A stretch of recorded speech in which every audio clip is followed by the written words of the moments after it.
السلام علیکم ورحمۃ اللہ وبرکاتہ۔ اعوذ باللہ من الشیطان الرجیم، بسم اللہ الرحمن الرحیم۔ امید کرتی ہوں آپ ایمان اور صحت کی بہترین حالت میں ہوں گے۔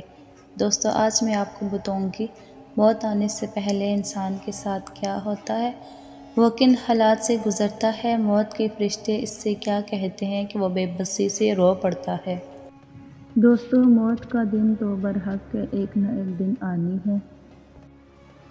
رسول اللہ صلی اللہ علیہ وآلہ وسلم کی وفات سے 3 روز پہلے جبرائیل علیہ السلام تشریف لائے۔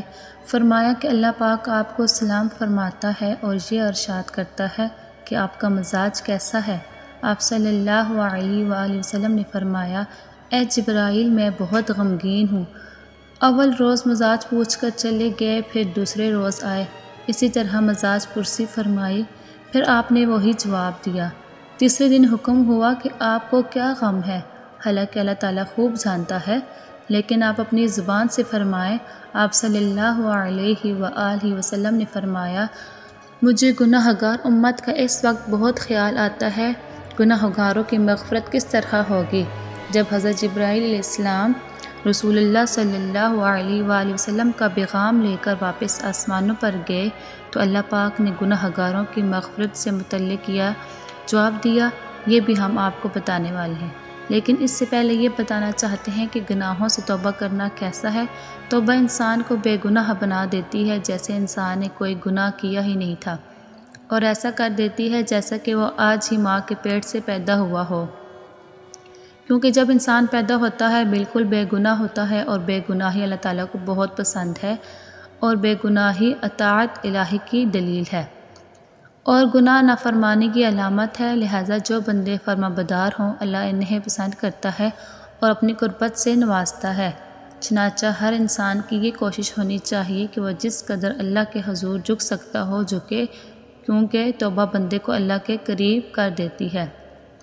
رسول اللہ صلی اللہ علیہ وآلہ وسلم کا ارشاد گرامی ہے کہ حضرت عبداللہ بن مسعود رضی اللہ عنہ سے روایت ہے کہ رسول کریم صلی اللہ علیہ وآلہ وسلم نے ارشاد فرمایا، گناہوں سے توبہ کرنے والا اس شخص کی طرح ہو جاتا ہے جس نے کوئی گناہ نہیں کیا ہوتا۔ آپ صلی اللہ علیہ وآلہ وسلم نے فرمایا کہ مجھے گناہ گار امت کا اس وقت بہت خیال ہے کہ گناہ گاروں کی مغفرت کس طرح ہوگی۔ تو حضرت جبرائیل علیہ السلام نے آسمانوں پر اللہ کے پاس پہنچ کر عرض کیا کہ الہی، تیرے نبی صلی اللہ علیہ وآلہ وسلم یوں ارشاد فرماتے ہیں کہ مجھے گناہ گار امت کا اس وقت بہت خیال ہے، گناہ گاروں کی مغفرت کس طرح ہوگی۔ اللہ سبحانہ تعالیٰ کا حکم ہوا کہ کہہ دو، اللہ تعالیٰ ارشاد فرماتا ہے کہ اگر آپ کی امت کا کوئی مسلمان گناہ گار مرنے سے 1 سال پہلے اپنے گناہوں سے توبہ کرے گا تو ہم اس کی توبہ قبول فرما کر اسے بخش دیں گے۔ رسول اللہ صلی اللہ علیہ وآلہ وسلم نے ارشاد فرمایا کہ الہی، 1 سال کی مدت بہت ہوتی ہے، الہی میری امت کی مشکل آسان فرما۔ یہ سن کر حضرت جبرائیل علیہ السلام چلے گئے، تھوڑی دیر کے بعد پھر واپس آئے اور یہ کہا کہ رب العالمین فرماتا ہے، اگر آپ کی امت کا گناہ گار مرنے سے 1 مہینہ پہلے توبہ کرے گا تو ہم اس کی توبہ قبول فرمائیں گے۔ عرض کیا، الہی 1 مہینہ بہت زیادہ ہے، میری امت کی مشکل آسان فرما۔ حضرت جبرائیل علیہ السلام پھر چلے گئے، کچھ دیر بعد واپس آئے اور فرمایا کہ اللہ رب العالمین آپ کو سلام فرماتا ہے اور یہ ارشاد فرماتا ہے کہ 1 ہفتہ پہلے اگر گناہ گار توبہ کر لے گا تو وہ مرنے سے پہلے بخش دیا جائے گا۔ جو گناہ گار آپ کی امت کا بندہ مرنے سے پہلے 1 ہفتہ توبہ کرے گا تو اس کے تمام گناہ معاف کر دیے جائیں گے۔ آپ نے عرض کیا، الہی 1 ہفتہ بھی بہت زیادہ ہے، میری امت کی خطاؤں سے درگزر فرما۔ پھر حکم ہوا کہ جو شخص مرنے سے 1 دن پہلے توبہ کرے گا ہم اسے بخش دیں گے۔ رسول اللہ صلی اللہ علیہ وآلہ وسلم نے فرمایا، مولا، 1 دن بھی بہت ہے۔ پھر حکم ہوا، 1 گھڑی پہلے توبہ کرے گا وہ اپنے گناہوں سے پاک ہو جائے گا۔ رسول اللہ صلی اللہ علیہ وآلہ وسلم نے فرمایا کہ 1 گھڑی بھی بہت زیادہ ہے۔ یہ سن کر حضرت جبرائیل علیہ السلام آسمانوں پر گئے، پھر واپس آئے اور فرمایا، حضور رب العالمین آپ کو سلام فرماتے ہیں اور یہ ارشاد فرماتے ہیں کہ اگر مرنے والے گناہ گار شخص کی روح حلقوم میں پہنچ جائے اور زبان بند ہو جائے، اگر اپنے دل میں اپنے گناہوں سے نادم ہو جائے گا تو میں ایسے شخص کو بخش دوں گا اور کچھ بھی اس کے گناہوں کی پرواہ نہیں کروں گا۔ یہ سن کر رسول اللہ صلی اللہ علیہ وآلہ وسلم کا دل بہت خوش ہوا اور امت کی طرف سے غم رفع ہوا۔ سبحان اللہ، کیا مہربان رؤوف الرحیم نبی صلی اللہ علیہ وآلہ وسلم ہماری ہدایت کے لیے بھیجے گئے۔ مرض وفات میں اکثر آپ کو غفلت ہو جاتی تھی، اس سے غفلت میں فرمایا ما یفعلون الناس، لوگ کیا کرتے ہیں؟ عرض کیا یا رسول اللہ، وہ نماز کے لیے آپ کا انتظار کرتے ہیں۔ فرمایا اچھا 7 مشقیں ٹھنڈے پانی کی میرے اوپر ڈال دو، شاید بخار کی گرمی کم ہو جائے اور میں نماز کو جاؤں۔ 7 مشقیں ڈالی گئی مگر آپ کو ہوش نہ آیا۔ پھر سردار انبیاء صلی اللہ علیہ وآلہ وسلم پھر بے ہوش ہو گئے، پھر ہوش آیا، پھر بے ہوش ہوئے، 3 مرتبہ ایسا ہی ہوا تو چوتھی دفعہ آپ صلی اللہ علیہ وآلہ وسلم نے فرمایا لوگوں سے کہو نماز پڑھ لیں، اب میرا انتظار نہ کریں، میں اب نہیں آ سکوں گا، کہہ دو ابو بکر سے کہ وہ نماز پڑھائیں گے۔ کہہ کر آپ صلی اللہ علیہ وآلہ وسلم پھر بے ہوش ہو گئے۔ رسول اللہ صلی اللہ علیہ وآلہ وسلم نے ارشاد فرمایا کہ موت کا ذکر کثرت سے کیا کرو، یہ گناہوں کو صاف کر دیتا ہے اور دنیا سے بے نیاز بنا دیتا ہے۔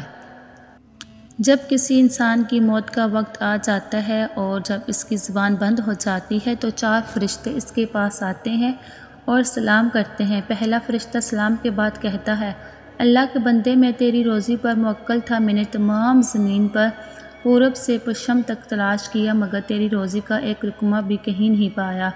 پھر دوسرا فرشتہ آتا ہے اور سلام کے بعد کہتا ہے اے اللہ کے بندے، میں تیرے پانی پر موکل تھا، میں نے تمام زمین پر پورب سے پشچم تک تلاش کیا مگر تیرے پانی کا ایک قطرہ بھی پینے کے لیے کہیں نہیں تھا۔ پھر تیسرا فرشتہ آتا ہے اور سلام کے بعد کہتا ہے اے اللہ کے بندے، میں تیری سانس پر موکل تھا، میں نے تمام زمین پر پورب سے تلاش کیا مگر تیرے واسطے ایک سانس بھی کہیں نہیں پایا۔ پھر چوتھا فرشتہ آتا ہے، سلام کے بعد کہتا ہے اے اللہ کے بندے، میں تیری عمر پر موکل تھا، میں نے تمام زمین پورب سے پشچم تک تلاش کی مگر تیری عمر کا ایک حصہ بھی نہیں پایا۔ اس کے بعد نامہ اعمال لکھنے والے 2 فرشتے اس کے پاس آتے ہیں، سلام کے بعد کہتے ہیں اے اللہ کے بندے، ہم تیرے اعمال لکھنے پر موکل تھے، اور نامہ اعمال اس کو دکھائیں گے اور کہیں گے دیکھ یہ تیرا نامہ اعمال ہے۔ میت کی آنکھ سے آنسو جاری ہو جاتے ہیں اور دائیں بائیں دیکھتا ہے اور نامہ اعمال پڑھنے سے ڈرتا ہے۔ اس کے بعد ملک الموت اس کی روح قبض کر لیتے ہیں۔ روایت ہے ربیع بن انس رحمۃ اللہ علیہ سے کہ ان سے کسی نے پوچھا ملک الموت انہا سب کی روح قبض کرتے ہیں؟ ان کے ساتھ اور فرشتے بھی کام میں شریک ہوتے ہیں؟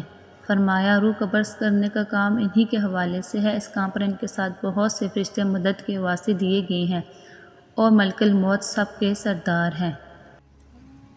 بہت سے فرشتے ان کے ساتھ ہوتے ہیں جو میت کی روح قبض کرنے کے وقت آتے ہیں، ان میں سے بعض فرشتے روح کو لے جاتے ہیں اور بعض فرشتے میت پر دعا کرنے والوں کے ساتھ آمین کہتے ہیں اور بعض میت کی مغفرت کی دعا کرتے ہیں جب تک اس پر جنازہ کی نماز نہیں پڑھی جاتی۔